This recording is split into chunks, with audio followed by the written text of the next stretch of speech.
Hi y'all, welcome back to my channel. I'm so happy that you're here. Welcome all my wifeys, girlfriends, fiancés, and any other besties that may be joining us today. If you're here from episode 1, you know that this is going to be episode 2 of The Wife That I Prayed to Be.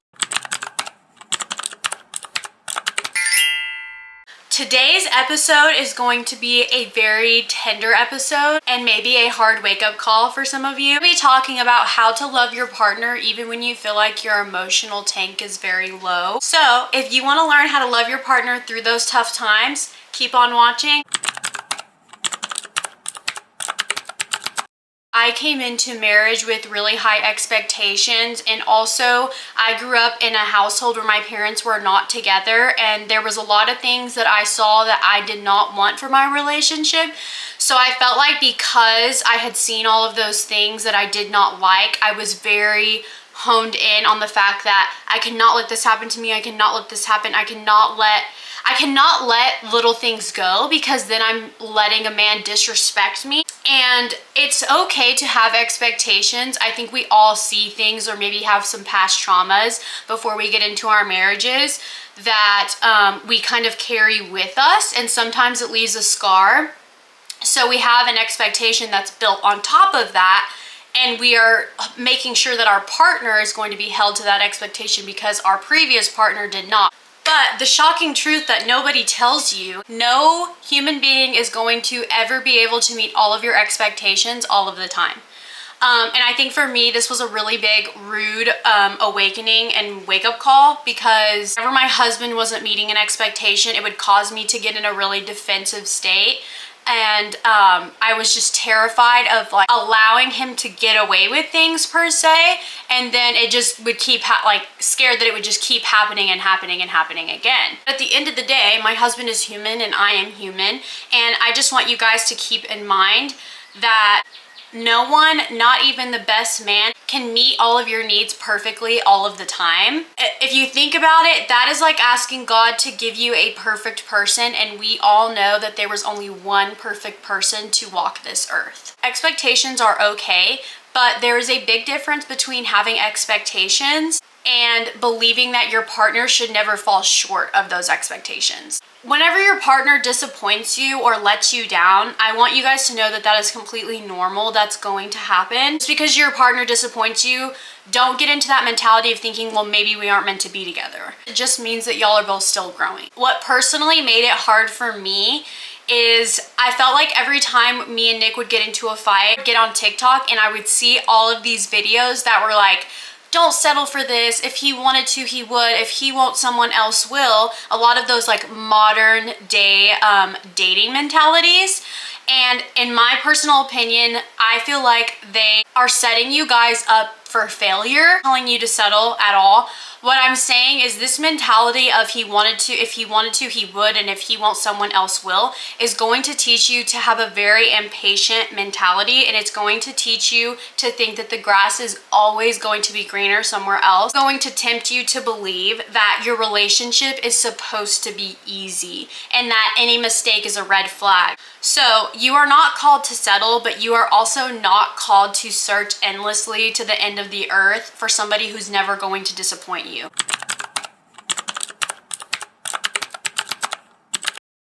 One of the biggest challenges in mine and Nick's marriage was miscommunication and tone, and heavy on the tone part. There were so many moments where I felt like I would just ask Nick like a simple question, and I felt like his response to me was very like sharp or cold or just like very direct. I would really get my feelings hurt. I remember thinking like, why does this feel so harsh? I feel like I'm just trying to connect with you. What I came to realize, like after we got into a lot of fights about this and I prayed about it and just multiple conversations that we had, and I feel like all of my wifeys, stay-at-home wifeys, can attest to this. My husband was stuck in work mode when he would get home. My husband personally is blue collar, so he works on job sites all day long, around guys all day. So their conversation is more like direct and firm, and there's no emotion in it. It's very like just efficient, get the job done kind of conversation. So when he came home, you know, there was this transition that both of us really didn't realize that needed to happen so we could communicate whenever he got off of work. What initially felt like rejection to me was just a miscommunication. And what felt like nagging to him was just me trying to connect with him, just trying to understand, hey, you know, I'm not trying to nag you, I just want to spend some time with you. Still kind of are working through this because there will be days like anybody else. A lot of marriages are not lacking a lot of love, they're just lacking clarity, especially in miscommunications like these. And you just need to be willing to unlearn like default behaviors for your partner.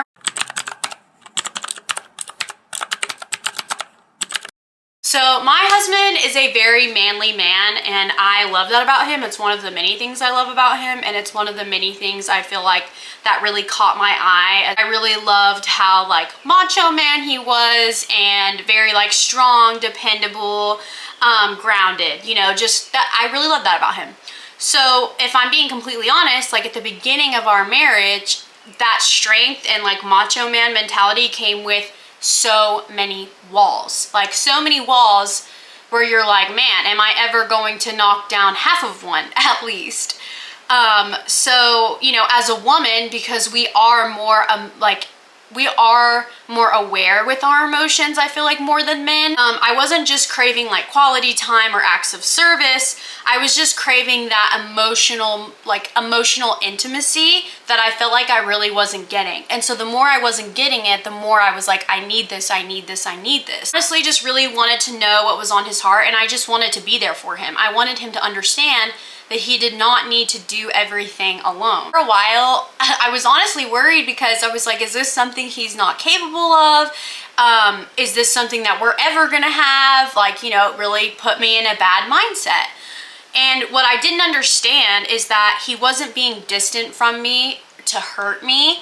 He had just been reinforced by the world that being like a real man means you keep your emotions like locked up. You don't get emotional. So with some time and some prayers for sure, because it was kind of one of those things where the more that I nagged him about it and the more that I asked, it just came off of like, you're pushing me to do it instead of letting me do it naturally. So giving it some time, he did start to finally open up to me, build that emotional intimacy connection. I want you guys to keep in mind, and this is a very big one, so much of your marriage and your relationships is not about you fixing the other person. You're not supposed to fix your spouse. You're supposed to love them in the process while God fixes them. So, you know, you're supposed to be praying for them and putting it in the Lord's hands and asking him, hey, this is something I'm struggling with. I would really love for Nick to open up to me. If it be your will, you know, go from there. But I just want you guys to know, do not try to fix your spouse. I mean, for me, that was a hard one because I felt like, hey, this needed to be fixed. I don't like this, I don't like that. It caused Nick to get really closed up with me and not want to talk to me about things and not trust me with things and not come to me for things because he felt like, you know, I was trying to fix him. So let God fix them, and you are just supposed to love them in the process. So to wrap this up, I want you guys to understand that love is not a feeling, it is a principle practice.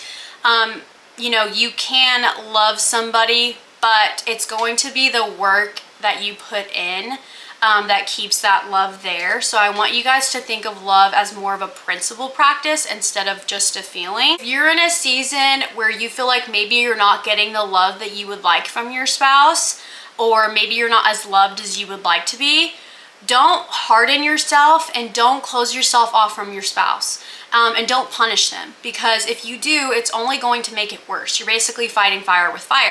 Lean in with grace and honesty and hope, and get your Bible out and just start praying. Even if you don't feel comfortable praying, if you feel comfortable journaling, write your prayers down, or maybe just get all your thoughts down. I mean, that worked wonders for me, because like I said in my first video, praying for me was extremely hard. I just want you to know that you are not alone. I have been there, tons of other people have been there, and I just want you to know, loving well, even in valleys, will bear fruit in time.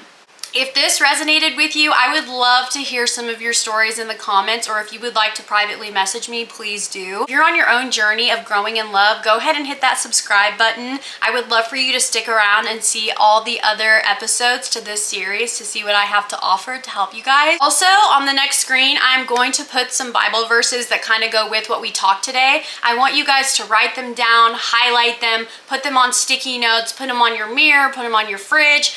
You need to just have these around so that way they are nice reminders for you. Maybe read them when you get up in the morning. I don't care. Just however you want to do it, what makes you feel comfortable. But I want you guys to write these down, save them, live them, learn them, and love them. Thank you so much for watching, you guys. I'm so happy that you're here on this journey with me, and I cannot wait to see where it takes us both. Bye. Love y'all. And dream your troubles away.